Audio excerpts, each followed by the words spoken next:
Pasintabi sa ating mga manunood, nauwi sa malagim na trahedya ang pagbibiyahe ng isang mag-anak mula sa Cagayan de Oro nang maaksidente sa South Cotabato nitong Lunes ng hapon, December 23. Sa paunang investigasyon ng 2P South Cotabato Police, napuwersa ang driver na gamitin ng handbrake matapos mawalan umano ng preno ang sinasakyan nilang utility vehicle habang bumabaybay yan sa pababang bahagi ng daan sa Mangsayaw Land of Praise.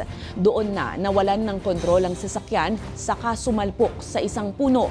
Dahil sa lakas ng pagtama, tumilapon pa ang ilang biktima at nahulog sa 5 metrong lalim na creek. 5 sa mga biktima ay miyembro ng iisang pamilya habang kasama nila ang 2 menor de edad na nasawi.